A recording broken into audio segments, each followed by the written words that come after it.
Brady. This is going to be exciting.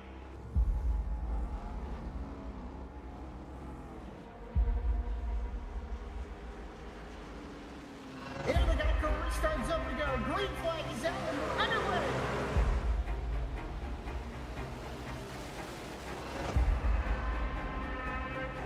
Just a few laps into this. Oh, the 37's getting loose. Oh, and he saves it. Oh, they're going 3 wide.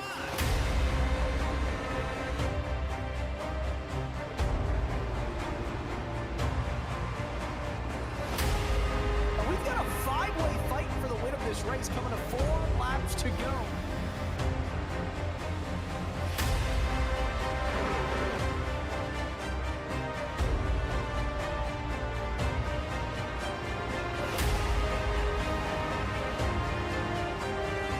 He's gonna win it here in spectacular fashion.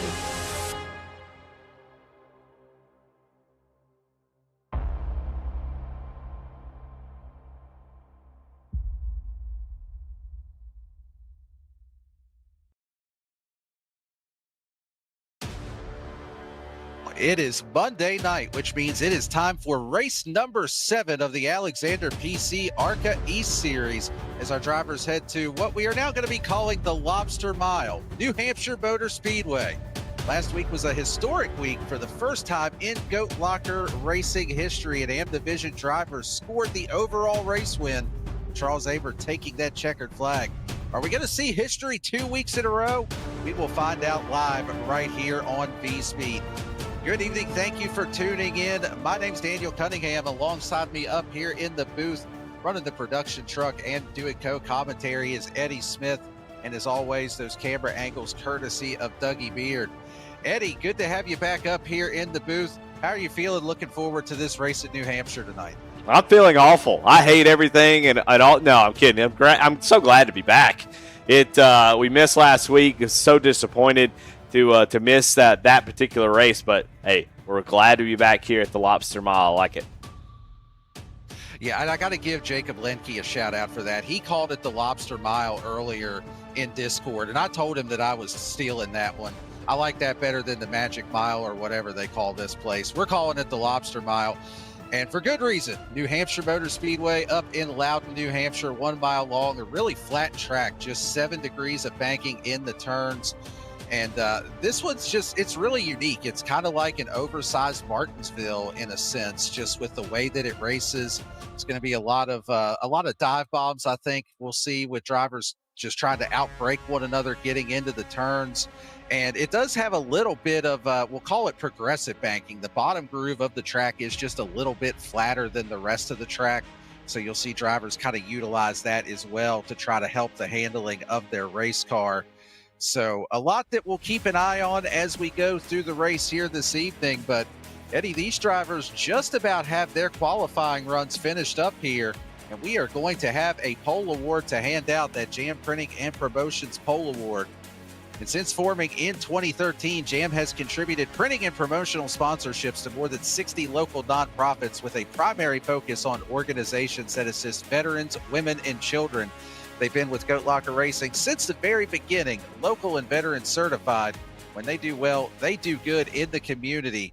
And taking the pole award here this evening is going to be Wesley Burke. And how about Jamie Barkis, qualified on the outside of row number 1. Barrett Morton and Mark Cofield, teammates, starting on row number 2. Mark Cofield, highest qualifier out of the AM division here this evening. Row number 3 will be Joseph McWhorter in 5th. Eldon Stewart rolling off in the 6th position. Starting in 7th will be the 7 of Charles Abert, last week's winner, with Chris Nail starting in the 8th position. Rounding out the top 10 here this evening, Alan Smith in 9th and Jeremiah Holt in 10th. In 11th, we got Patrick Fuller with Samuel Joseph in that 12th position. In 13th, MJ Johns in the 59 machine with Mason Mueller in 14th. In 15th, Zachary Tyler with Tyler Gebbin in the 16th position. Andrew Carnes in the 17th position. And 18th is Claire Sisk. In 19th, Jesse Fox with Edward Fielder in 20th. Rolling off in 21st will be Jamie Lipke with Christopher Heiner outside in the 22nd position. 23rd will be Michael Jones with Billy Sigmund in the 24th position. Rolling off in 25th, Chase Barkas with Michael Kriskowski in the 26th position. Starting in 27th, Justin Shirey with Colton Sisk in the 28th position. Rounding out the field here this evening, Corey Vaughn in 29th and Curtis Long in 30th. Still a really full field here as we get into the latter stages of this season. A full 30 drivers out there as we get ready to roll off here this evening at New Hampshire. Let's take a quick look at tonight's race analysis. We've got 80 laps up on the board, 45-mile-an-hour pit road speed. These drivers have 4 sets of tires available, 3 in the pits plus the 1 to start the race. 2 green-white checker attempts if we need them, which you never know. We might actually need those here this evening. 65% fuel should work out to somewhere between 45 to 50 laps for a fuel run here this evening. So at least one stop that these drivers will make. And, you know, Eddie, I have a feeling as we go through the course of the evening, the track position is going to be the name of the game here. Yeah, flat track means it's going to be hard to pass, even though you have those the sort of progressive banking where you have a couple different lines that you could run. I think you're still going to kind of drive down in there, push up a little bit, drive straight off the exit. And I think we saw some folks try some different lines before. We might see somebody down on the apron. Saw Mark Whitley do that before. But I think this track doesn't really – I don't know if stock cars love it, but modifieds do. And we like to be around the Northeast, and I think that's why this track exists. It makes for some tough racing, but I think you're right. Track position going to be super important in making the right pit calls to maintain that track position. Well, it'll definitely be an interesting one. Going to be a mix of strategies for sure as we go throughout the race. As the field heads into the extreme scoring restart zone, we are underway for 80 laps here tonight at New Hampshire Motor Speedway. Already 3 wide into the corner. As I said it, somebody might try to get down to the apron, and Joseph McWhorter, not playing around, decided he's going to go where they ain't and goes right down to the bottom. Doesn't quite work out. Maybe we'll see it work out later on, but tires not up to temp enough to really make use of that. Yeah, up front, still side by side as Wesley Burke actually was trying that apron down there on the bottom. But look at the boss man, Jamie Barkas. He's going to get the lead on the outside and lead lap number 1 here at New Hampshire. Mark Cofield now right behind the 0-4, gives him a little bit of a shot getting into the turn.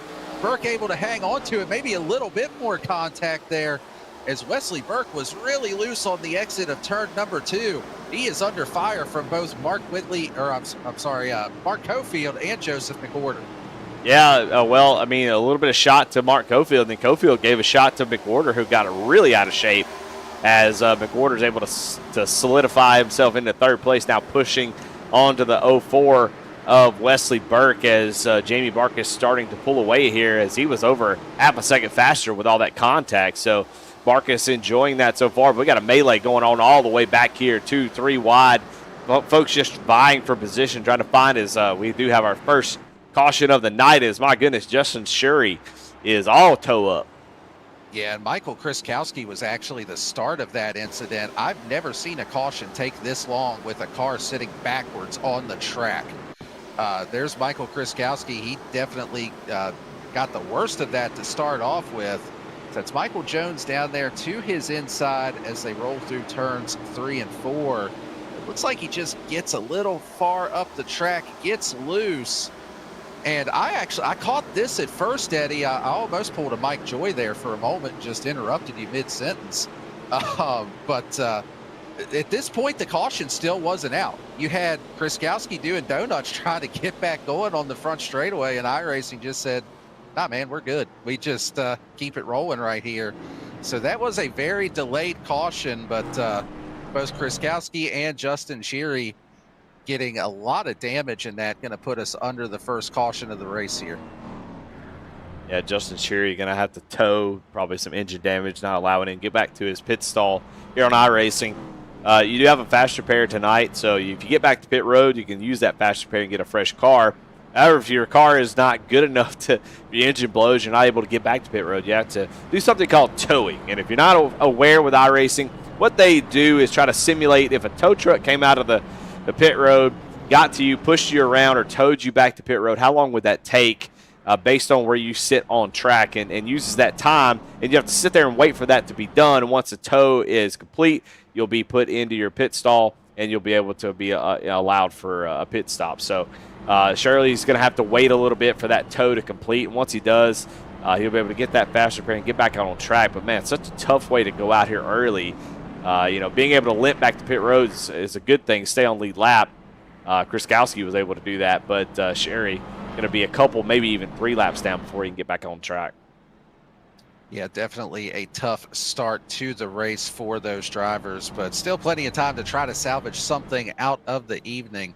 So while we have a moment here under this first early caution, let's go ahead and give a shout out to our title sponsor of the series, Alexander PCs. And they are a custom and gaming PC builder who has been building and modding systems since 2002. They are a veteran-owned and operated family business, and all of the team members, support, and production are U.S.-based. All desktop PCs come with an industry-best lifetime limited warranty and service guarantee. Work, play, conquer. Alexander PCs. We appreciate them coming on board this season as the title sponsor here for this series.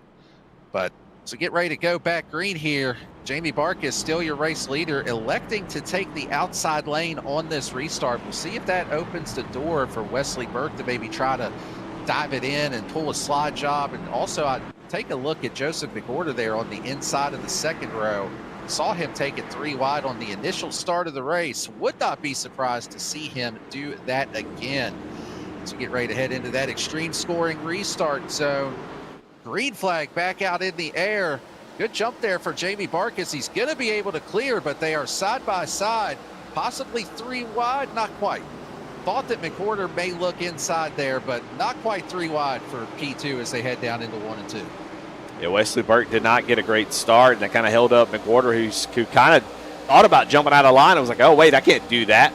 And you could see him and Mark Cofield going side by side as the 72 leans on the 97. A little bit of roughed up racing that's been going on between those two early part of this race, and now they're going to be back side by side, and Mark Cofield in the advantageous position. In the back of the pack.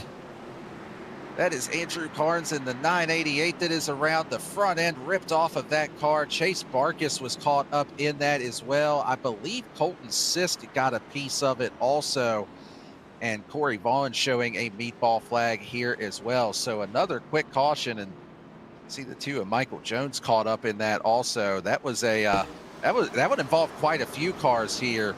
Everybody's still bunched up from that restart as we take a look here on the V-Speed instant replay. It's Carnes up there on the top of the track. Big door bang there with the 59 of MJ Johns, and just once he hits that inside wall, comes back up the track, nothing he could do. He's just along for the ride at that point. So we're taking a look on board here, and this is not same thing that happened. Same thing that happened to the last caution with Michael Kriskowski. I mean, just kind of gets on the throttle with the flat track. You don't have that banking to kind of give you a big old hug on the exit of the corner where you kind of get tight. On a flat track like this, the rear starts spinning and the back end just starts coming around. That looks like exactly what happened to Andy Carnes. And unfortunately, this track not wide enough because that caused a huge melee. Yeah, that is the unfortunate part with just the way that this track is laid out, is if you have one of those big incidents ahead of you like that, you're limited on places you can go. You know, a lot of people talk about Dover being a self-cleaning racetrack where we're going to be at next week. Everybody kind of tends to slide to the inside after they have a spin or contact with the wall. Well, here with it being so flat, it's almost just a gamble. Which way is the car going to shoot after it makes contact with the wall? You're almost just taking the best guess and hope that you're right with it. Yeah, and he goes down to the wall and just bounces off like a ping pong ball, and there's nowhere to go sometimes. And yeah, it's always so easy to look at these wrecks and go, oh, you just miss them, but sometimes just nothing you can do. And poor Michael Jones has been involved in every single incident, I think, so far. You know, sort of highlights the importance of qualifying at a track like this. It's just so dadgum hard to pass that with how many cautions we've had so far, you're kind of stuck back there in the mess. Is, you know, every time a lap clicks over under caution, you know, the intensity sort of picks up. As everybody's feeling like, okay, we're going to get to the end of this race. I got to go. cautions keep happening. So when the green flag comes out after these restarts, people are being more and more aggressive because of just how many cautions there have been. So if that continues, it's only sort of a compound issue that just kind of keeps presenting itself over and over again. Yeah, you're absolutely right on that. And it's easier to make these passes, too, when everybody is bunched up like this. You can try to get a 2-for-1 or a 3-for-1, depending on how you can catch it. So just kind of ramps up that intensity, just like you had mentioned. But getting ready to go back green here. Jamie Barkis, again, electing to take the top lane on this restart. But this time, he'll have McWhorter right behind him. We know how aggressive he is on these restarts. We know how good he is in this ARCA car. So that's here as we get ready to go back green. Wesley Burke, Mark Cofield on the inside there in your first 2 rows. See if we can get some green flag racing in here as we head to that extreme scoring restart zone. Green flag is out. It looked like Wesley Burke was trying to time that restart up a little bit better, but just not quite able to get the launch that he needs. And McWhorter is looking to the outside for P2. Yeah. Wow, great drive by McWhorter to get to the outside of the 15. Caught Barkis sleeping there as he opens the door and just allows McWhorter to drive to his right rear quarter, and that's going to give McWhorter the space that he needs to get the run off the corner, and that preferred line has been strong so far, and McWhorter going to take the lead away from Barkis. Barkis, a little bit too much melatonin here tonight, it seems like, just falling asleep. Yeah, that was definitely an impressive move there by Joseph McWhorter, able to make that move stick on the outside as caution is out on the speedway. 73 of Jeremiah Holt is around over in turns 1 and 2, and I believe the 19 of Tyler Gebbin caught a piece of that as well, was spun down to the inside in the grass. Let's check the replay on this one. This is Jeremiah Holt that we're following along with in that 73 car. Gets down into turn 1, and it looked like the cars in front of him checked up just a little bit more than he was anticipating. You have a little bit too much rear brake dialed into it. You go to get on the brakes, as you saw the 73 do there, and the back end just snaps around on him. Well, great job by the whole field to miss him sitting there, and also great job by Holt holding his brakes and just letting everybody go and not causing any more incidents, you know. I think a lot of times we like to highlight when people make silly decisions. It's nice to highlight when somebody makes a good one. So great call there. And I mean, we talk about a flat track and how you get around this. We've already seen some folks use the throttle a little bit too much and spin on exit, but on the entry, you really crank that brake bias down just to move the brake towards the back a little bit to help the car turn on entry. And if you have to get on it quickly, that's exactly what can happen right there. So, just sort of part of driving on a flat track is having that brake bias in such a way that it helps the car turn and kind of shifts the weight for you. But if it shifts the weight too much, that's exactly what happens right there. You find yourself looking backwards, watching the field drive by you. Yeah, absolutely. Definitely a balancing act that you got to have here in these cars. And, one thing with the next gen, for example, you have a lot more adjustment that you can make when you're in the car, whereas with the ARCA cars, trucks, Xfinity, you can only go up or down 3% from wherever you start. So car like this, you got to nail that balance right away because you just don't have the options in car to be able to make the changes like you would want. So, well, and a lot of people, these drivers are still working with. A lot of people, they go in to try to run a hot lap and they turn the brake bias way down and they go, oh yeah, that felt good for a lap, but they don't think of what it can do over a long run. I mean, it definitely affects your tire wear.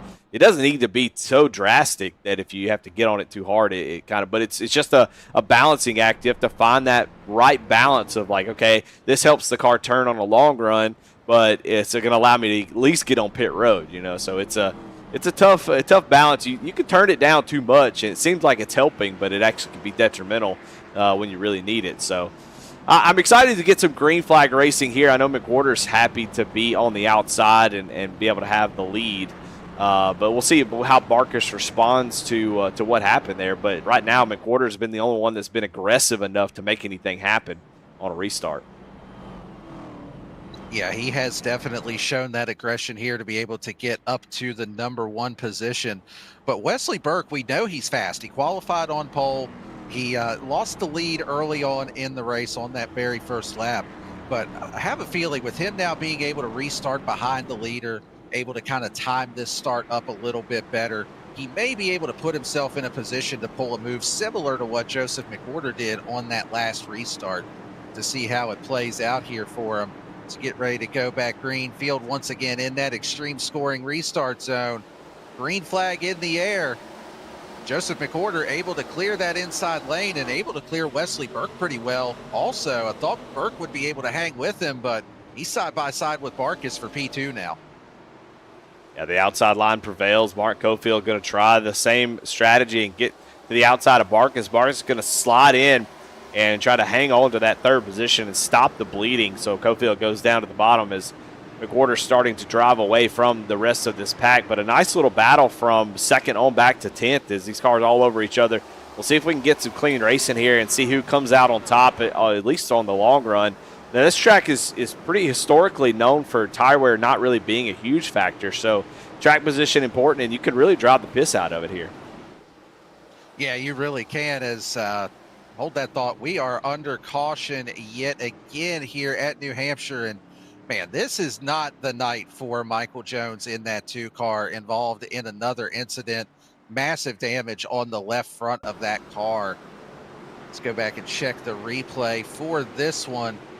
See Jones in that Red Bull machine. It's got MJ Johns there looking to the outside. Looking 3 wide momentarily, but they hang on to it there. I think the incident happens over here as, yeah, Michael Jones had MJ Johns to his outside, just not room there. It looked like Jones moved up just a little bit there, trying to clear up in front of him. And that led to the contact that is going to put a damper on Michael Jones' night. Yeah, and a car in front of him that was missing a front bumper, and I think he was just so focused on that maybe that wasn't really paying attention to MJ Johns sneaking up to the outside, but MJ was definitely there, and so that brings out yet another caution. So tough night so far for the East. It's been a pretty big caution fest, and this is one of those tracks that I feel like could go either way. A lot of times you'll see a lot of green flag racing here, but tonight it's been a pretty big mess, and mostly in the back. It's just maybe a little bit of inexperience on a track like this that is pretty unique in how you drive it. We had somebody in the chat asking, what does the Pro and Am mean? Well, I'll explain that for you. The Pro and Am are 2 different classes, so there is an overall race winner for sure, but the points are sorted by the classes. So there is a Pro division and an amateur division all in the same race. So these guys, while they're racing the same car, they're split up as far as skill level, and that is a way to allow for some folks. You've got your guys up front here, the top 3 who win a lot of races, and then you got some guys who are in that, maybe not as skilled as these guys, but still want to come in and compete. It gives them the opportunity to win a race. So every season it's kind of split into the 2 divisions. Drivers are put in Pro and Am, and they just race each other within each other's class. So really cool. I think it's been a pretty successful little experiment, and I've been pretty happy how it turned out. Yeah, it is really cool the way that it's worked out. And, Eddie, something that we've talked about here over the course of the season is, when would we see an Am driver finally take the overall race win? And it happened last week with Charles Abert in the 7 getting the overall race win. And, there's plenty of drivers that are in that Am division that really have the speed that they can get up there and compete. Like Mark Cofield, for example, right now running in 4th. He's one that every single week we see him up near the front. Samuel Joseph is another one. Jamie Lipke is another driver that comes to mind.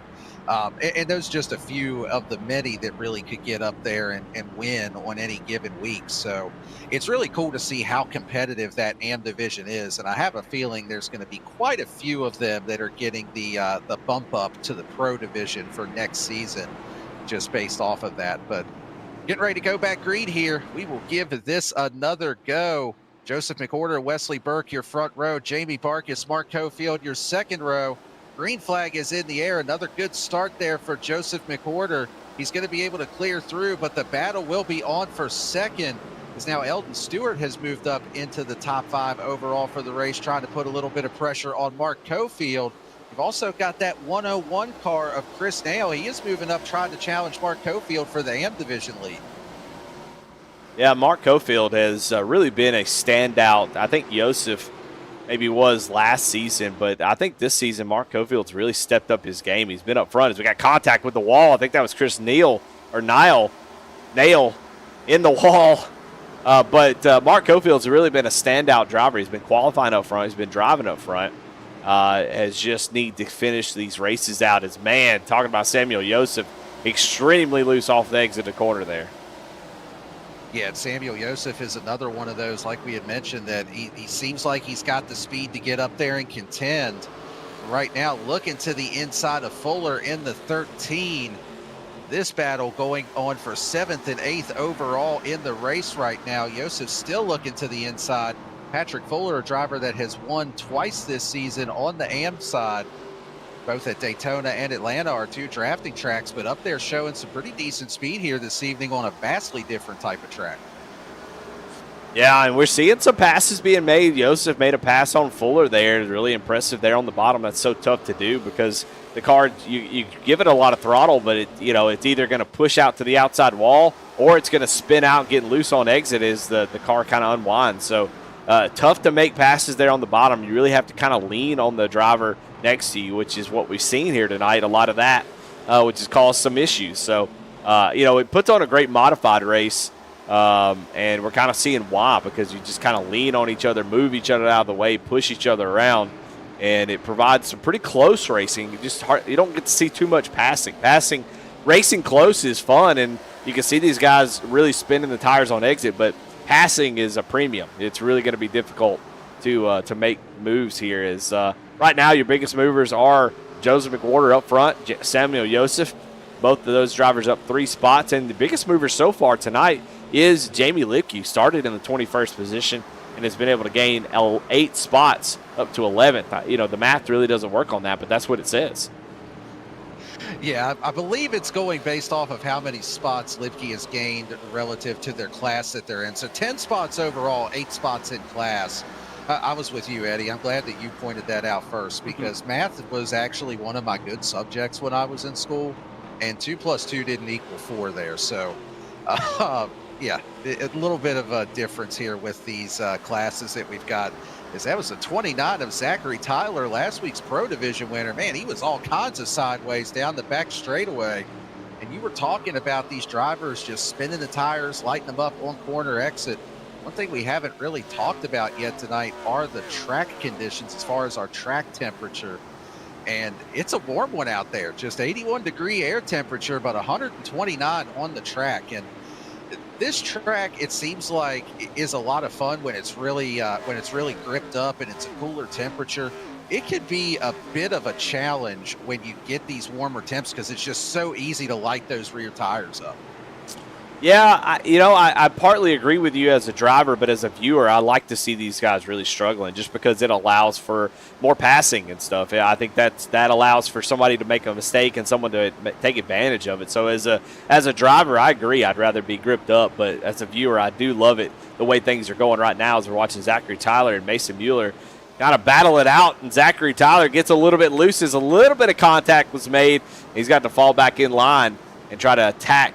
But you know what? One thing that's so interesting about New Hampshire that I do like is just how unique of a track it is. That if you're really good at cookie cutters, it's sort of like a Dover track, a Darlington. New Hampshire kind of sits in a league of its own of how you'd race this track. And so you see a lot of guys who are really good at tracks that we see a lot of, and then you go to these and you see that, oh man, they're really struggling. It's just such a unique track, and that's one thing I love about NASCAR versus many other motorsports is that there are just so many different track types that these guys have to race on. It really makes you feel like that these might be some of the best drivers in the world. Yeah, and one thing that's unique about New Hampshire as well, when you watch them going through the turns, that very bottom groove, not the apron, but this bottom groove like you see that used to actually be the apron here. They repaved it, they widened it out a little bit, and made that part of the racing surface a few years back, but it still doesn't have quite the banking that those second and third grooves do. As let's try to see who that was, as the Blair 12 Sisk. of Sisk that was just going full send there up on the high side, ripping the Larson. Oh, No! The 12's around. So is the 17. They both spin. Oh. There's Jesse Fox and poor Andy Carnes. Another incident, just nowhere for him to go. He's going to tow. As I think Claire Sisk is doing their best Kyle Busch impression, backing around turns 1 and 2 right now.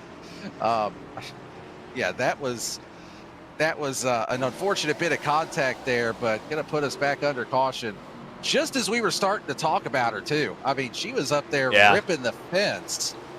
And yeah, I mean, doing a great job. Too much. Well, kind of found something a little bit there, and then just I never understand this. I never understand how this happens. Maybe she didn't know that they were 3 wide, which is possible.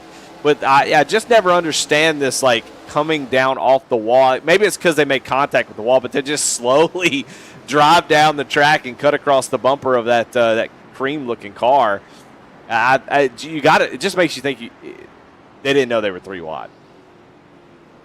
Yeah, that would certainly make sense. And then, as you can see there at the end, the little Kyle Busch, let's back around the track and try to get this pointed in the right direction. That's going to put us under our 5th caution here. And this is going to put us in a window where these drivers should be able to make it to the end on fuel. And everybody going to head down pit lane here, led by Joseph McWhorter, Wesley Burke, Mark Cofield, your top 3 overall. Of course, Cofield still leading that AM division right now.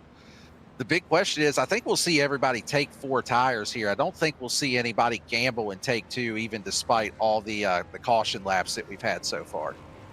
Yeah, I don't think 2 tires would be a great call at all. Maybe at the end of this race or something, but I think the 4 tires, those left sides, a little bit too important here at this track that it would be a pretty big detriment. Although we're going to find out exactly how bad or good it works, because Barrett Morton did take 2 tires along with Jeremiah Holt. So we're going to get a great education on how good 2 tires is at New Hampshire based on where these 2 drivers end up. We kind of talked about it already. I mentioned it, tire wear not a huge issue, but I do think those left sides do mean a lot here. Well, and I think it's a good move for them because Barrett Morton and Jeremiah Holt had actually already taken 1 set of tires in this race. Barrett Morton had pitted a couple cautions ago, took 4 tires.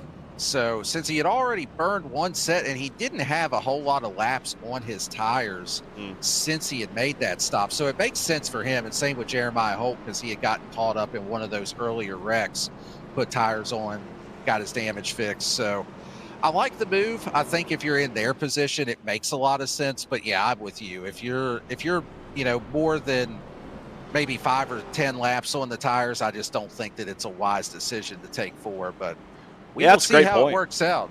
And we're going to see how this works out for Chase Barkas, because he actually stayed out and took the overall race lead right here. Well, I think we all know how that's going to turn out, Daniel. I think we all know. Bless your heart, Chase Barkas, and Godspeed, my friend. We'll see how well this works. 26 laps on those tires. You know what? I'm going to say he's going to hold off pretty well. I don't think he's going to hold the lead here, but I think he might be okay.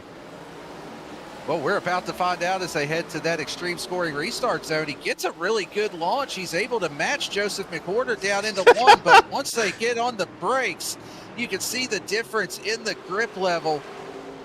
Oh, as we are already back under a quick caution, the 59 of MJ Johns, the 29 was involved in that as well, Zachary Tyler. And that's going to help Chase Barkas hold the field off for a little while longer at the very least.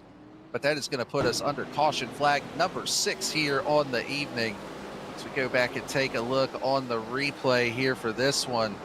We'll stack up on the top line. Good grief. 59 car, really nowhere to go there. Everybody just checking up in the accordion effect there, and caught a little bit of air off of the left rear of the 29 of Zachary Tyler there. So, yeah, unfortunate with the way that the stack up worked there, but that is going to put us back under the yellow flag here at New Hampshire. Yeah, Zachary Tyler having sort of a Michael Jones type race at this point. It just keeps getting caught up in mess. So the 29, he said last week's winner, not having a great night so far. Yeah, definitely a tough night for him here this evening. Well, Eddie, since we've got a moment under this caution, let's go ahead and give a shout out to another one of our league sponsors, want to give a shout out to Harpoon Designs. Need a paint? Check out Harpoon Design, the undisputed #1 ranked studio on trading paints. When you're hitting the track, you shouldn't just be fast, you should look the part. Celebrating 10 years of elite digital liveries, Harpoon Design has set the industry standard for detail and creativity. Don't settle for a basic scheme. Have the best in the business wrap your car. Visit Harpoon Design on trading paints or head over to their website at harpoondesign.com today and join the decade of excellence. I know there's a few paint schemes that they do that are over here in Goat Locker. Over in the ARCA West series, Mark Whitley has one. I believe Mark Angel has one as well, or Christian Angel, excuse me, has one as well. And they do have some good looking paint schemes out there on track. Yeah, all of my next gen cars paint schemes were done by Harpoon Designs, and I've always been really impressed with the quality, and I know it's annoying as hell to be a painter on iRacing or probably in any kind of design work where you're just somebody says, hey, I want this thing, and you're like, okay, and like, well, what do you want it to look like? I don't know, just make it look good. And you're like, all right. And then so you do it, and they go, oh, you know what? Actually, I don't like this. Do this again. And you know what? I am one of those guys. And Brantley was super nice and honestly really patient with me when I was like, I don't really know what I'm looking for. He threw something together. I asked for a couple changes, and he definitely made it right. And so it was well worth the money that I spent on that scheme, and he does an incredible job. So Brantley is top-notch work over there at Harpoon Designs. Yeah, he definitely does a lot of really awesome work, and I'm with you, Eddie. I do the same thing. Just make it look good. I don't really know what I want. Just make it look good. So I resemble that remark, too. Getting ready to go back green here, field heading into the extreme scoring restart zone. Green flag back in the air, and this time without being the control car. Chase Bark is struggling for grip up on that outside lane. Barrett Morton able to clear through for second. Barkus up running the Larson line up there, but he is starting to just bleed positions here as they head through 1 and 2. Already dropped back quite a few spots. Almost gets put 3 wide. Jeremiah Holt thinks better of it. Backs out of that situation.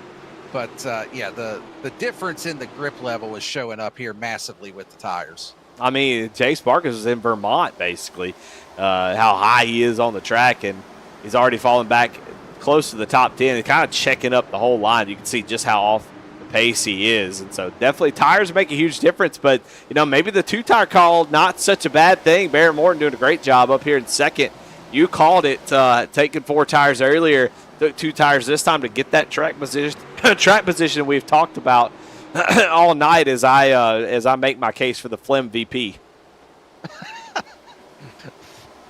That's a good one, Eddie. It's not often that my co-commentator up here just kind of put me at a loss, but you got me with that one. But that was a big moment there. The field checking up behind Chase Barkus.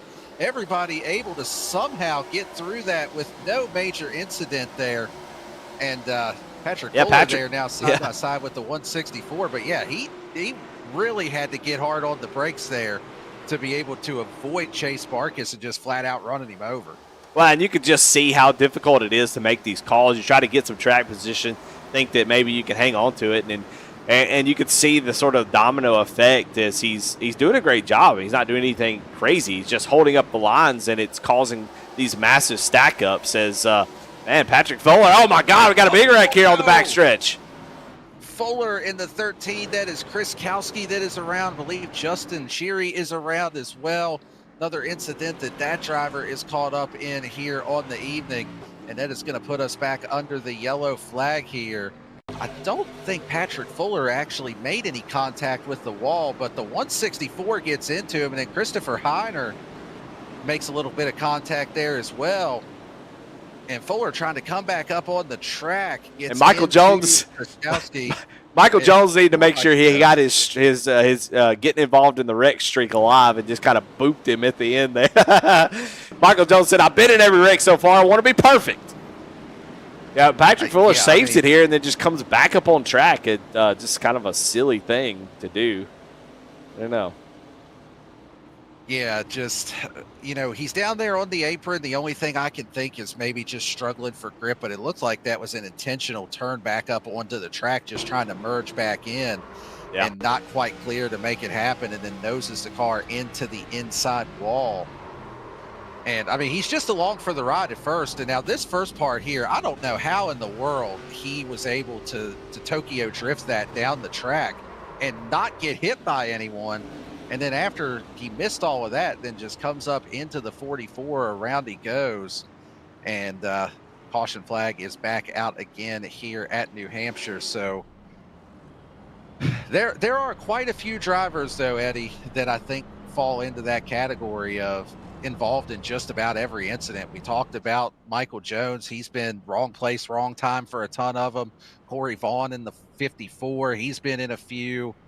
Chris Kowski, Justin Sheary, like those drivers, it just seems like wherever they're at tonight, the wreck tends to find them. Yeah, the folks that are always talking about the pros cause the most caution, they're very quiet tonight, I think. We see a lot of that, the pros causing more of the cautions, but tonight it has definitely been a different story. So I don't think we'll hear from those folks in Discord after this one, because it's been a lot of wrecks towards the back, just trying to navigate this hot track, a very tough track, in a car that seemingly, wants to kind of lose the back end. So, and honestly, being able to run 3 wide, running up at the top, we've seen some people find some speed up there. And I think Claire Sis might have just been surprised as hell how well that worked, and just came off the made a little contact with the wall and was like, I can't believe it. I'm just going to let go of the wheel. So, it's been a wild and crazy race. This track is showing it can be racy. Racing looks good. It's just hard to make those passes and complete them without making contact, it seems like. Yeah, you're right. I mean, the track is racy. There's places that you can find grip. There's moves that you can make. You just have to be a little bit bold when you do it, and sometimes those bold moves lead to incidents like we're seeing. But up front, though, it has been all Joseph McWhorter since the early stages of this race. He's got Barrett Morton to his inside. So we get ready to head back to that extreme scoring restart zone. Chris Nail and Wesley Burke in the second row behind them. Green flag back out here yet again. And, we talked about it with these AM drivers just kind of hanging around that third place or so. And the battle for the AM division lead is there at third and fifth place. So these AM drivers are showing that they can get up there and run with the top dogs too. Yeah, Mark Hofield's been up front all night long, and now you got Chris Nail, one of the two up here showing what he's got in that 101, looking pretty quick as he's driving to the outside of Wesley Burke, who, oh my goodness, another wreck in the back. Oh my God. Reiner goes down the track. The 18 of Colton Sisk is around, and we are back under the caution flag here. Alan Smith, Eddie, your old man's missing the front of his car there in that 00. Not a sight that he wanted to see here this evening. As we go back and take a look on the instant replay, I heard an exclamation there on race comms that I'm not going to repeat, but yeah, that looks really similar to the Claire Sisk incident. I mean, just comes down off the wall just a little bit, gets into the right rear of Charles Abert. Patrick Fuller got involved in that as well. Colton Sisk, Alan Smith, and there were a lot of drivers. And did Michael Jones get caught? Was Michael Jones in it? Michael Kriskowski got caught up in that in the 44 car. I think he got a piece of that one again. Michael Jones avoided it. He avoided the wreck. Unbelievable, Daniel. Chalk it up. Put it in stone. Lap. The streak has been broken. He's been able to avoid that wreck. So Michael Jones able to get through there. Awesome. Yeah, finally misses one. So that one's got to go on the highlight reel for Michael Jones. You got to find a little bit of comedy sometimes in the nights like these. Well, I mean, what are we going to sit here? We're going to go around circles talking about the track and how they're racing when we're under caution. We got to have something fun to talk about in these races. There are some speeding penalties. It looks like no passing under yellow. So some black flags being given out by iRacing for some folks. Obviously, some drivers not able to get back to pit road. So we'll probably get those cleared. And there they go right now, getting cleared. But a few drivers coming down pit road. A lot of hammers being thrown, a lot of bad words being said over the radios, and Michael Jones coming in to get some much-needed repairs. And maybe another can of Red Bull to help get him through the last 30 laps here. Might need it. The wings might help him avoid some of these wrecks here as we get through the rest of the evening. But, Eddie, you said, well, what else are we going to talk about when we have these cautions? Let's talk about the GLR Pit Crew for a moment. GLR Pit Crew is a monthly giving initiative designed to provide consistent, meaningful support in our fight against PTSD, mental health struggles, and suicide in the veteran and first responder community. When you join, you're not just making a donation, you're becoming part of a team, the team that keeps this mission moving forward. Learn more or join today at goatlockerracing.org and click on the Pit Crew banner. Well, I'm a part of the Pit Crew and got my T-shirt and everything. And it's such a cool thing to be able to offer up the ability to, hey, how can I support? How can I be a part of this? And, for 11 series that we have in here, only 2 of them being paid series that are invite only, it's such a great value. At $20 a month, I can think of a lot of subscription services out there. Not too many that actually provide some sort of tangible benefit, but also goes to some amazing output from the nonprofit itself, where veterans, first responders are getting sim rigs, getting that diversion therapy, getting some enjoyment, and being shown. We always talk about thank you for your service, appreciate what you do, clap, we'll do all that kind of stuff when they stand, but Goat Locker's doing something actually real and giving these guys something back. So really awesome. Yeah, absolutely is an awesome thing that Goat Locker does here for the veteran community. As we get back going under green here, Joseph McWhorter clears through for the lead. Barrett Morton there in second. And you've got Wesley Burke now looking for the third position, but the top 2 in the AM division are now nose to tail as they head down the back straightaway, as Mark Cofield, Chris Nail currently leading, but Nail actually trying to look to the outside here of Wesley Burke in the 0-4. Try to get up to the number 3 spot overall. I can see a couple different strategies. Mark Cofield's, it is sort of going for the drive it in, stomp the brakes strategy. He's been driving this car into the corner. It doesn't seem to get as good of a run through the middle as he has to check up maybe a little bit too much, but he has been trying to make up a ton of ground on entries. He gets a little bit loose there. Now he's going to lose a lot of time here to Chris, as here comes the 120 of Eldon Stewart with Jamie Barkas, who we haven't talked about since the beginning of the race, who's fallen all the way back to the 7th position, as they're still battling side by side back here, and Wesley Burke battling side by side with Chris Nile. Yeah, you're right. We hadn't talked a lot about Jamie Barkas since the early stages of the race, but trying to make some ground back up. Wesley Burke now looking to the inside, trying to clear back through for the number 3 position. He's going to be able to do so on the exit of turn number 2. Slides up in front of that 101 car. We'll see if he's got anything for these top 2. I mean, Barrett Morton and Joseph McWhorter early on here in the season have established themselves as regular favorites here in the ARCA cars. Morton with wins at Daytona and Texas, McWhorter won at Rockingham. Probably could have had another win or 2 for either one of those drivers here early on. Both of them showing a lot of speed throughout the season. But Wesley Burke now starting to close in on the back of that 9 car, Barrett Morton, just a little bit here. Yeah, as the tires get up to temperature, I've been really curious to see how these 2 tires were going to hold on. So far, it hadn't been a problem because we haven't really had any green flag laps. But Barrett Morton does look like he's holding on pretty strong with the 2 tires. So not a bad call with, a little bit over 20 laps to go. It's going to be difficult for him to lose a ton of track position, even if his tires start to go away. I mean, he's running competitive lap times with the leaders. So great call for Barrett Morton. Hasn't really worked out as well for Jeremiah Holt, but, I mean, Holt was sitting backwards at one point, facing the wrong way, and he's up inside the top 10. So maybe it has worked in, I guess, a little bit better than I'm acting. Yeah, Jeremiah Holt, he didn't really have a whole lot to lose. Like you said, he lost all of his track position. He was near the back of the pack with that incident that he was involved in earlier. And he does have a win on the season as well that'll lock him into the playoffs when that starts. So I like the gamble. I mean, you don't really have a whole lot to lose, and right now he's still better off than he was before that whole exchange. So, yeah, I think it's a risk worth taking. And directly behind JJ there is Jamie Lipke in the 16 trying to get around, but battle for position starting to heat up here a couple different places. Yeah, Claire Sisk has been just kind of sending it here tonight. I love it. A couple accidents, but still right outside the top 10. And Claire's been using that outside line pretty well. You've seen her drive in really, really deep. As you see, I like that's Jesse Fox there on the outside. I don't know who that is. Actually, it's the one.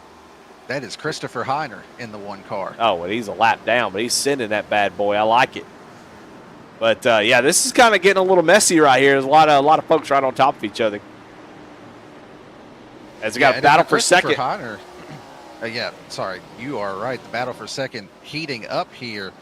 It's Wesley Burke now to the inside of Barrett Morton. And that's the harder way to go around with not having that banking to lean on, not being able to carry the momentum. Barrett Morton able to hang on the outside right now of Wesley Burke. But Burke, it seems like, has a little bit better speed on the entry of the turn. And then he does this turn down in the middle, gets down there on the apron. A few laps previous, we had seen him actually all the way on the apron, all four tires. He's able to clear Barrett Morton. Barrett was thinking about pulling a crossover there, but just going to fall in line for right now. And that'll put Wesley Burke up to the second spot. Yeah, pretty impressive way to make that pass. I mean, they have obviously the left sides on Burke are a little bit better, but it's still impressive to see that move. He's not as aggressive once he gets past the 9, but yeah, he's driving down almost to the apron, and he's doing it right now. He's using that apron, which gets a little bit flatter to help the car turn on exit. So trying to carry that speed on exit, turn the car with the geometry instead of using the throttle too much, where we've seen folks get loose. He seems to not really, he is doing it. Well, he's not really getting there here out of 4, but in 1 and 2, he's been using exit of 2's apron almost every lap. So one of the few that I see actually doing that type of line, but it seems to be working pretty well. It is definitely working for him, and he's been incrementally faster than Joseph McWhorter these last couple laps, especially over in 1 and 2 where he is getting down on the apron. Last time by, they were just about even, but the previous couple of laps before that, he was about a tenth or so faster than McWhorter. Curious what the lap times will be at the line this time around, if that trend continues or if it kind of stabilizes. And yeah, just about a half a tenth faster again for Wesley Burke. So, I mean, he's not making a ton of ground up, but he is just slowly but surely reeling in Joseph McWhorter just a little bit. But under 20 laps to go, he's going to have to pick the pace up if he's going to get there and try to put any pressure on McWhorter for the race win.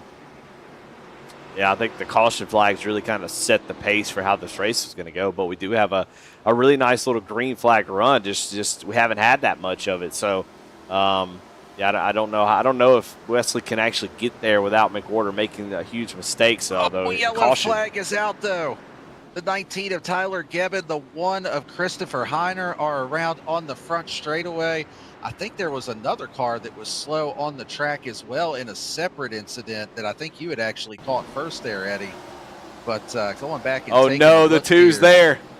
Oh no, I don't think he was involved in this one. I think he's safe. He was ahead of this incident. Oh yeah. Contact here between Gebbin and Heiner off the exit of turn number 4. And they both go around. Doesn't look like either of them really got a whole lot of damage or contact out of that, but spun just enough to bring out the caution, and that will give us a chance to reset here yet again with about 15 laps to go. What do you do, Daniel? Are you pitting? Are you pitting? Yeah, screw it. I'm pitting. I mean, you know what? All right, so here's what I would say. If I'm McWhorter, Wesley Burke, I'm probably not going to pit. I think the track position is going to mean more, especially with the cautions that we saw.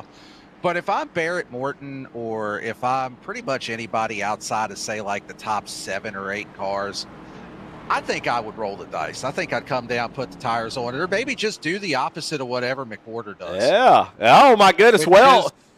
Wesley Burke might get a penalty because he crossed the commitment cone line.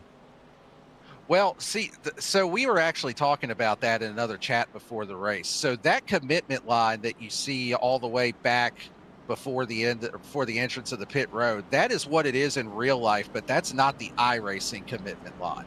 That is, it's basically just matching the real life track graphics. But the iRacing commitment line, if you miss that one, you're probably going to eat the pit barrels at the end. Okay. Well, so that kind of changes a lot of things. A lot of two-tire stops. Joseph McWhorter takes 4 tires. So if you want to see some excitement at the 72, who's going to restart back in 14th position. Jamie Barkas comes out first with 2 tires. I don't know. I think a 4-tire call is the one to make here. A 2-tire call, I'm not really sure it's going to make too much of a difference, but you're going to have to make up 11 spots on those tires. And Wesley Burke with the fake out of the century, fake me out. Hey, I like I said, sometimes you just got to do the opposite of whatever the leader does. It doesn't seem like anybody's going to be able to beat him heads up. So yeah, that's the bad thing when you're the leader and you've been dominant like that, is sometimes they'll just say, well, whatever he does, I'm going to do the opposite. So get ready to have another restart here. While they go to the 1 to green, let's go ahead and thank another one of our league sponsors, that being Cruisin' Classics. They are located in Columbus, Ohio. Cruisin' Classics has a beautiful 56,000 square foot showroom filled with hundreds of unique automobiles. There's something for everybody out of their hand-picked collection of muscle cars and hot rods. So come down to the facility today and check out their website at cruisinclassicsinc.com. Appreciate all of their support here in Goat Locker. But yeah, Eddie, this is getting ready to get exciting. Joseph McWhorter is going to be restarting in the 14th position here. And he's going to have 4 fresh tires. He is not going to have a lot of time to get up there and put them to use.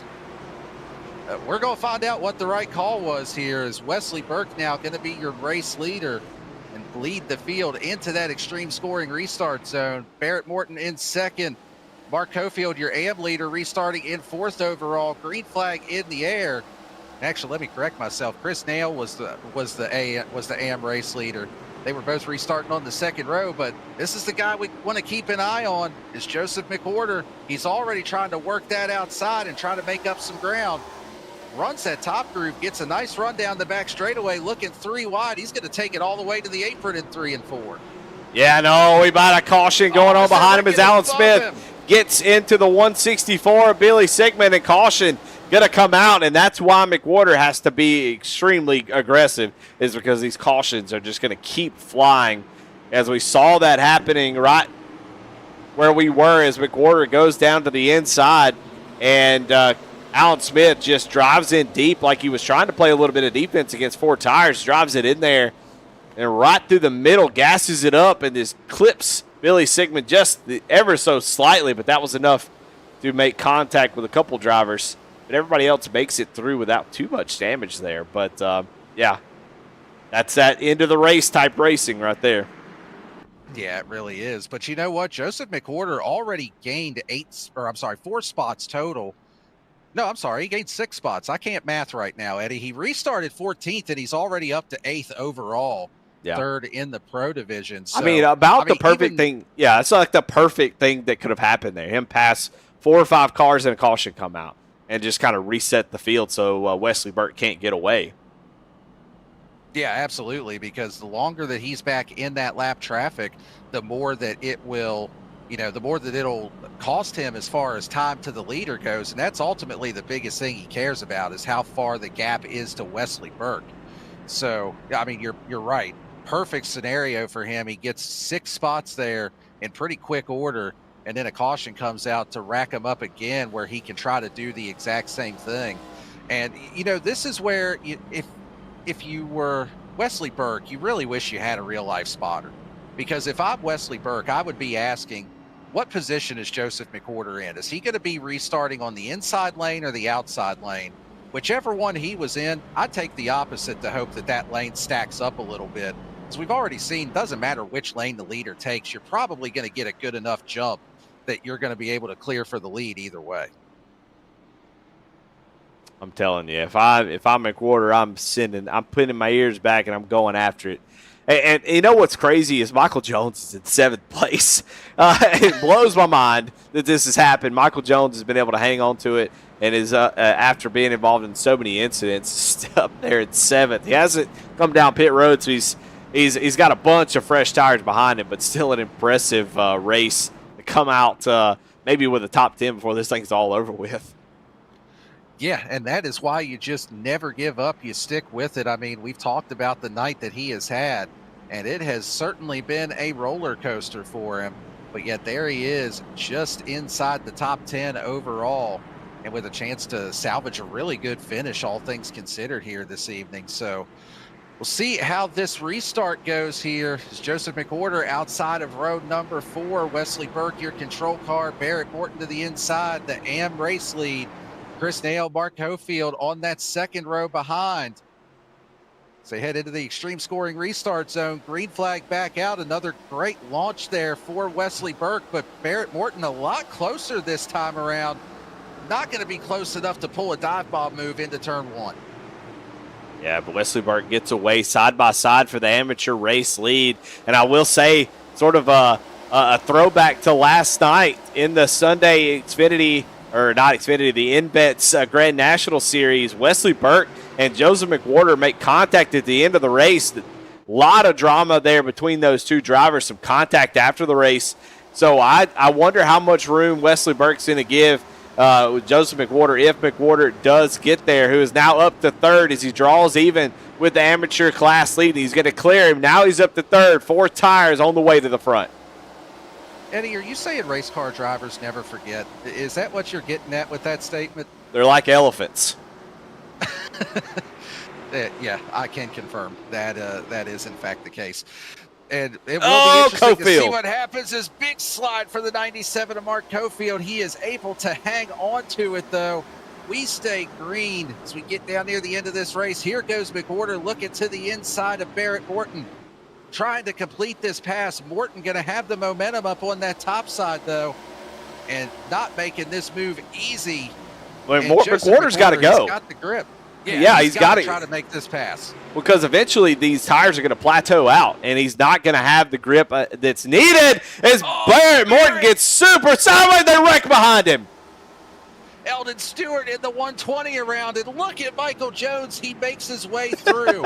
Another missed incident. That is 2 on the night for the driver of the 2 car, but that is going to set us up for a shootout here at New Hampshire. Let's take a look on the V-Speed instant replay. And it looked like Eldon Stewart got in the back of Mason Vieira just a little bit there, that 39 car. They make contact. They're 3 wide. Marcus on the bottom. I don't blame Mason at all, because we're going to go back and look at this replay. The 120 gets to the outside of the it's a 39, I do believe. Is it 39 of Mason? Yeah, you are correct. Yeah, he's going to get to the out. He's going to run into the back of him here. He's going to go drive down into the corner. He's going to get in the back bumper. Boop. He's going to get him out of shape. Then he's going to drive inside of him, door him off the corner. And I think Mason said, you know what? I don't think so. It just says, sir, excuse me, we will have none of that. Oh, well, we got to go back and watch this onboard from Michael Jones in the 2 car. The man of the night. If you can't win the show, be the show. That has been the 2 of Michael Jones here this evening. We got to take a look at this from his onboard, because he made it through this by the skin of his teeth. Who? Mike Jones. He is just kind of riding along, minding his own business here, trying to just get to the end of this thing. He sees the smoke. He's got to be having flashbacks right there. And, man, he threads the needle and gets through there with no damage to that 2 car. I mean, this is his nom for sure. Like, he's had a tough race. He's had a tough race. The 2's in the top 10, though. I mean, he's incredible that he's been able to make it. And look at Chase Marcus, who we're watching falling through the field at one point on old tires, is in the top 10 as well. So, I mean, just it's a battle out there, man. You're trying to make it to the end. And we're going to have an incredible battle for the lead, I do believe, once this thing goes green. Yeah, I completely agree with you. Now, if you're Wesley Burke, you already know where Joseph McWhorter is going to be. And I think we've seen Wesley Burke take that top groove, or take the top lane every single time on these restarts. I would have to think that it is going to be the same here in this instance, especially just trying to pick the opposite of whatever Joseph McWhorter is doing there in the 72. And yeah, it looks like he is indeed going to be restarting up on that top lane. That's going to put Barrett Morton in second. In third place will be the 72 of Joseph McWhorter. Chris Nail in the 4th place. He's your AM division leader. JB Barkus He'll be on the inside of row number 3, and then Mason Bier still up there with a chance to get that AM division win. He's going to be in 6th place overall. And, you know, you can't ask for much more than having both division wins and both division battles coming right down to the wire, and they're all grouped right there together. So buckle up, because this restart may be a little wild. Well, what's nice about this for Wesley Burke is that it does allow his tires to cool off a little bit. As tires are worn, you know, even once they cool off, they gain a little bit of grip, and then after about 3 or 4 laps, you start to see the difference between no tires and 4 tires. So this is actually a great scenario for Wesley Burke. He's got to get a great start, got to get away, and put some gap between him and that 72. Indeed, he does. As we get ready to head to that extreme scoring restart zone, Wesley Burke hits the loud pedal. Green flag is out. Probably not the jump that he was wanting, as Barrett Morton is just about even with him as they head down into turns 1 and 2. And here comes Joseph McWhorter. He's trying to look to the middle, but they are side by side for the race lead off of 2. Yeah, great jump for Morton, but I think he's going to end up paying for it as McWhorter was able to, caution. Yellow flag is back out. It's the 29 of Zachary Tyler, and I believe that was Claire Sisk that was involved with that one as well, as we will be going to an overtime green-white checker finish here with that one. Let's go back and take a look on the replay. He just got loose there on entry. Yeah, it gets a little bit loose, and then and Claire Sisk gets in the wall. Yeah, bummer. Yeah, tough night for both of those drivers. Both Claire Sisk has been involved in a few incidents, as has Zachary Tyler there. So definitely not the evening that either of them was hoping for here. You can see Zachary get a little bit loose there, and then Claire just gets into the wall, and there's just, once he come off the corner, there's just almost no space to begin with. And once she makes contact with the wall, I think Zachary was kind of expecting there to be a little bit more when there just wasn't. Yeah, well, that is going to give us a chance to try it again here. And it looks like they are saying, according to the iRacing timing and scoring, Barrett Morton was in 2nd at the time of the caution.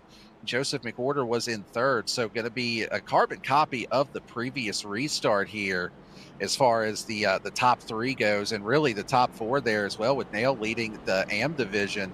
Jamie Barkis still in the 5th position overall. Mason Mier in 6th. Those drivers trying to get up there and battle for the division wins. And, you know, we've talked about Michael Jones off and on throughout the night. He is currently showing as the biggest mover of the race so far. Up 10 positions from, or showing up 10 positions from where he started at.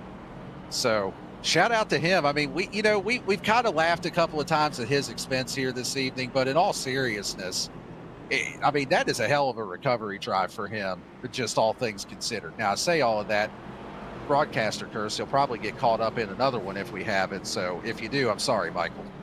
I mean, that's the way iRacing goes. I mean, you fight back, you claw back, and then you get turned on the last lap and you finish 26. I mean, you see that in real racing as well. So, you know, Michael Jones still has a lot to fight through here, and it's going to be a mess. I mean, these restarts are going to be crazy. Everybody going to be fighting for every inch of the track. And we kind of saw it that last incident there where, you know, you enter in the corner, it kind of is tight, and then it opens up in the middle of the corner. You have the outside line, the middle line, the bottom, even the apron, but it all funnels into a very, very small amount of track space on exit that everybody's fighting for, and that's where we see a lot of our incidents. So I think we'll see a lot of guys kind of spread out all over the place, but I don't know. It's going to get tight, especially if McWhorter tries to do anything crazy here. Yeah, we'll see what Wesley Burke learned from that last restart, because it was it was a lot closer than what he would have wanted it to be, as far as with having Barrett Morton to his inside there as they got down into turns 1 and 2. Barrett Morton did a great job of timing up that restart. We're going to have a green-white checker here presented by Glove Station, quality gloves and protective gear to get you across the finish line. Field in that extreme scoring restart zone. Green flag is out. A better jump this time for Wesley Burke. And here goes McWhorter to the inside, trying to get around Barrett Morton. We'll see if he can clear. He's got to make quick work of him, but Morton carrying the momentum on the outside. Yeah, those new tires just can't do anything just yet. Caution. Yellow flag is back out. We are going to have one more attempt at a green-white checker. It was the 710 of Chase Barkas. Got a ton of damage out of that. He was sitting sideways on the back straightaway. And that is going to take us to our last attempt at a green-white checker finish here. Let's go back and check the replay on this one. Barkas was restarting a little bit further back in the pack, trying to have his own recovery drive here this evening. See him looking to the inside of Tyler Gebbin. They make contact. Gebbin goes up the racetrack. And then just a little, more than a little bit of contact on the exit there after that one. Yeah, Chase makes contact, comes back up, drives up the track right in front of him. And, not much Tyler can do there. I think Chase was, trying to make that car extra wide to make that pass happen. It just ran out of room. So, really not much to say. A lot of what we've seen tonight, which is exactly what we talked about just a few minutes ago. It's really tight on entry where you want to be. In the middle, it kind of spreads out. And then on exit, you all kind of go into the same lane. You're trying to go to the same spot. As if you're on the very bottom on the apron, the car just naturally shoots out to the outside wall. And if you're on the outside of, you're driving down almost the track, and it all kind of funnels into about a lane and a half. So you really got to make sure you got the car in a good spot when you hit the gas, because it's going to do one or two things, which is it's either going to push tight on exit, you're going to push up into someone like what happened there, or you're going to get loose and spin out. So, now it's all about this last restart. McWhorter this time is going to be on the outside, which I think he'd probably prefer. For Chris Nail, he's in a great spot, just needs to make sure he's not a part of any kind of melee up front. But Wesley Burke he's going to choose the outside. He's going to have McWhorter behind him. Maybe that's the worst thing you could hope for. I think he's taking the inside here, Eddie. We're going to find out here. It looks like Wesley Burke is going to take the inside, and I think that is the smart move, because with McWhorter being in fourth, I don't think that you can restart with him behind you and give him the opportunity to jump that restart. Yeah. So we saw what Barkas did. We saw what Barkas did early. You don't want to let that 9 get to your right rear quarter. I don't care what kind of tire difference you have. That outside line has been way too strong. Yeah, I completely agree.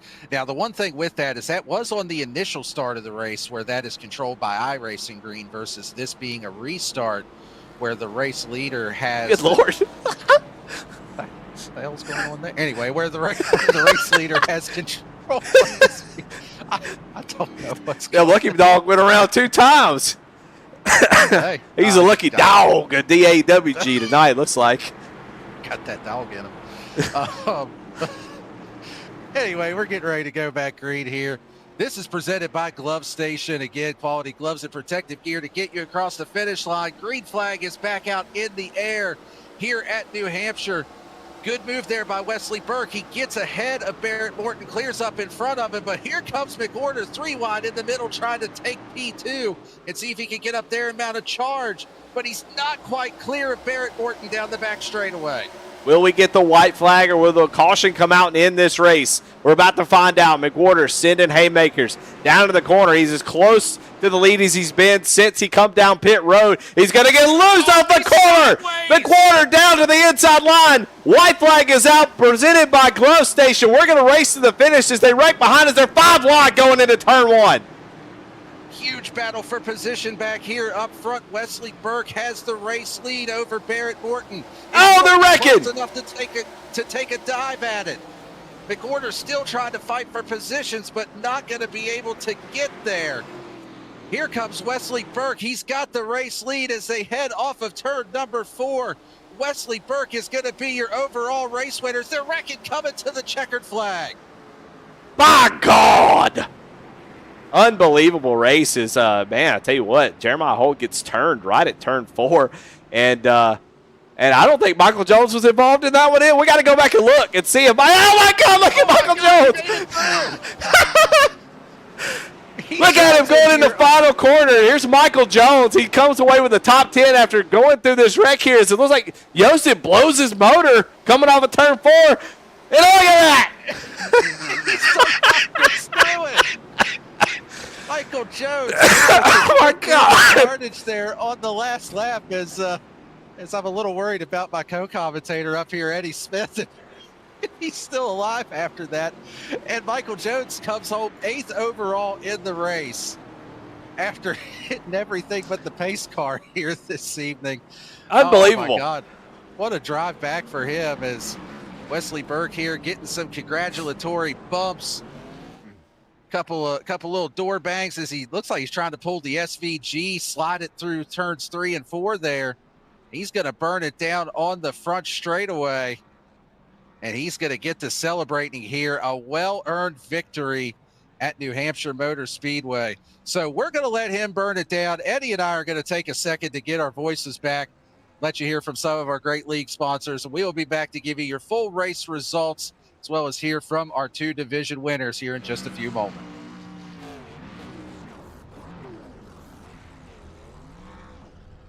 Superior quality, ultimate protection, and the highest level of craftsmanship. We make our gloves for the hard worker that wakes up every morning and gives 110%. You deserve the highest quality protective gear that's going to work for you, day in, day out. We know it can be tough deciding what companies to trust for your hard-earned money. It's all in our name. We've mastered our craft to help you master yours. We make our gloves rugged, durable, and designed for you. Whatever the job is, we have you covered. We are your glove station. A thriving job market and low cost of living, plus a wide range of veteran benefits, make Indiana the perfect place for veterans of the United States military to call home. InVets can help you find that home. We're an organization started by veterans to help former service members transition to civilian life in our state. InVets can help you find the community with the career opportunities, housing, schools, and amenities that fit your lifestyle. To learn more about InVets, visit us at invets.org today.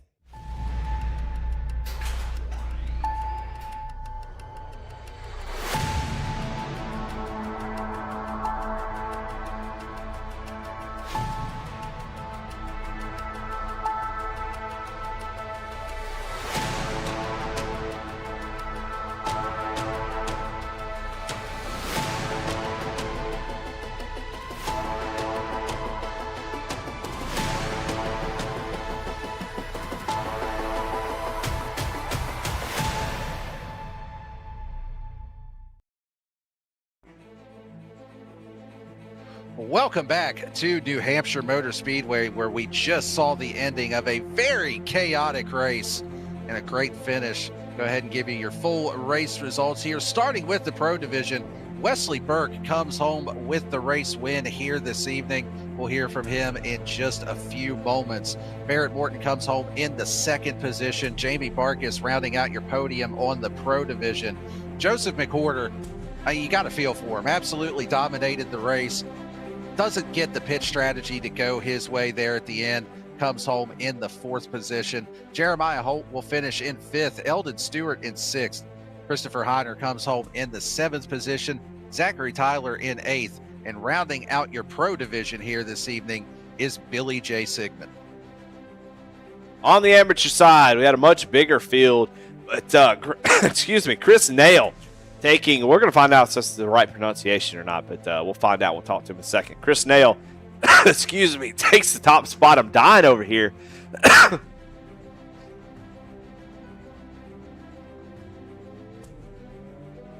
And we're back. Mark Cofield comes home in 2nd. Jamie Lipke takes home 3rd. Michael Jones, after a battle, if you will, comes home in 4th in the amateur division after starting in 15th overall. You've got Mason Mueller in that 5th position. Jesse Fox in 6th. Samuel Yosa blows the motor, finished in 7th. Somebody we didn't talk about too much tonight, Corey Vaughn, comes home in 8th. Alan Smith spinning across the line in 9th. And Edward Fiedler in that 10th spot. In 11th, Tyler Gebbin. Chase Marcus in 12th. In 13th was Justin Shirley. And you got the 12 of... Everything is wrong here, but Claire Sisk, Colton Sisk, 14th to 15th. Charles Abert in 16th. Michael Kraskowski in 17th. Patrick Fuller in 18th. MJ Johns in 19th and 20th. Andy Carnes and Curtis Long never turned a lap. Well, that is the full field rundown here. Let's go ahead and get a word from our division winners, starting with Wesley Burke, the Pro Division winner. This is Daniel and Eddie up in V-Speed booth. You got us?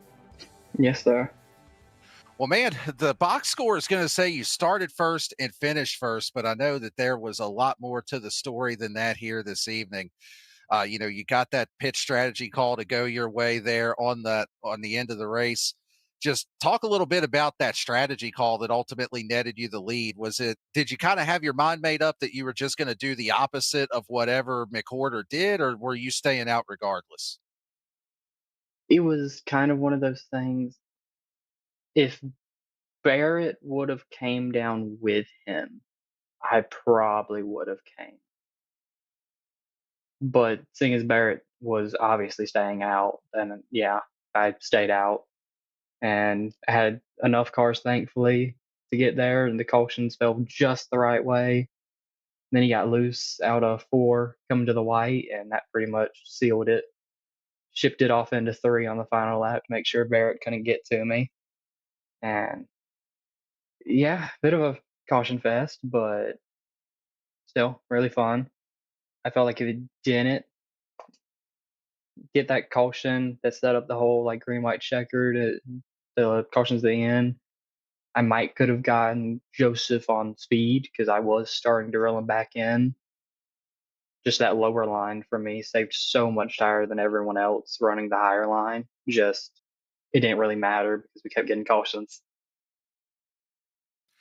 Well, you definitely had a lot of speed in the car. We even talked about that a little bit, that you were starting to reel in Joseph McWhorter on those longer runs. Starting up front, having the track position throughout the race definitely helps as well. Was that kind of your mentality, was just start up front, try to keep yourself ahead of any of the chaos and carnage that might ensue? I mean, yeah, I really wasn't expecting to get pole.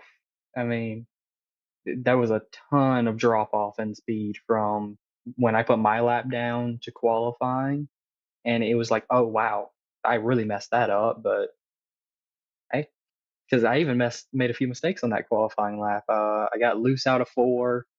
I got tight in 1 and 2, and yeah, I really thought I was going to be around 5th to 10th for that lap, but thankfully it was good enough to get pole, and I I just messed up the start of the race. I really the green came out so early. Like it came out like before the restart box. So I just wasn't expecting that and lost it. But yeah. Well, really solid run here for you. Congrats on the win. Before we let you go, who do you want to thank or shout out for this one? Obviously I'd like to shout out Lincoln Tech, Save 22, Alexander PCs, Indiana Department of Veteran Affairs, InVets, above the line, above the yellow line media, um, and all of you in V Speed. You for amazing broadcasting and my team, SRP Racing Team. Well, there you have it from your race winner, Wesley Burke. Congrats again, and we will see you next week at Dover. See ya.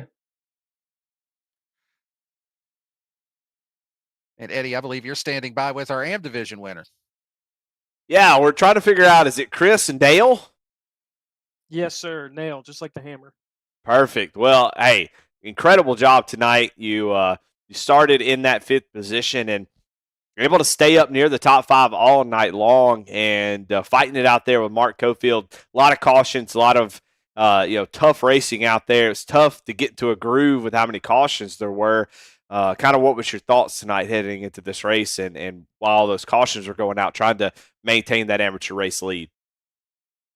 Well, a lot of it was just trying to stay where I was. I wasn't really concerned with moving up throughout the race because I knew people are going to make mistakes anyway. So if I can just make as minimal mistakes as I can, I'll be able to drive by some people because of how loose this place is. And the cautions, honestly, I'd say helped me a little bit just in terms of tire strategy, things like that, because you didn't really have to think about it too much. Except at the end, I was thinking about taking 2, but once I noticed somebody fake, I kind of decided to stay out. But yeah, I mean, it was a great race, and I think I think it was awesome. I think some people might say that the cautions were a little much, but I think it just made it even better. Well, breaking news, everybody. The winner, thanks to racing, was awesome. Chris Nail nailing it tonight as comes away with the amateur victory. Chris, great drive out there. You had some great battles with all the drivers in the top 5. Mark Cofield put up a hell of a fight, but you came away with the win. I believe this is your first win in GLR, so congratulations on your first amateur win, and the floor is yours, brother. Who do you got to thank tonight? I appreciate that, sir. I want to thank iRacing. I also want to thank MK Fire Design, Sim Motion, Harpoon Designs, Zat Graphics, and I also want to thank, of course, my awesome crew chief and spotter tonight, Mr. Jeremy Burns. I appreciate you, sir. You helped me a lot. Well, there you have it from our. Oh, I think I disappeared there for a second. Sorry about that, Eddie. There you have it from our amateur division winner, Chris Nail. And that's going to do it as far as our coverage here for New Hampshire. Man, what a wild race here this evening. I mean, we saw a little bit of everything. We saw cautions. We saw a decent green flag run there, a little bit of chaos, a little bit of carnage. And, man, just a little bit of everything here tonight. But next week, we're heading off to a track where, you know what, we might as well just rack it up and do it again. I think we might see a copy and paste to an extent as we head to Dover next week, another mile-long track, but you can't get much more different going from 1 mile track to another mile track between New Hampshire and Dover. Let's take a look at the rest of the schedule there. Just 3 regular season races left, Dover, Gateway, and Nashville. And we've got Richmond and Auto Club for the round of 8, Pocono and Wilkesboro for the round of 6 before we wrap up our season on May 4th at Las Vegas Motor Speedway. But that's going to do it for our coverage here this evening from New Hampshire. So on behalf of Patrick Drabick, Jamie Barkis, and everyone at Goat Locker Racing, for everybody at B-Speed, including Adam Baker, Bradley Cooper, Morgan Cook, and of course my colleague up here in the booth, Eddie Smith. And as always, thank you to Dougie Beard for those cameras. My name is Daniel Cunningham. Join us next week as we head from the Lobster Mile down to the Monster Mile. Dover Raceway, the site for race number 8 of the Alexander PC ARCA series. Good night, everyone.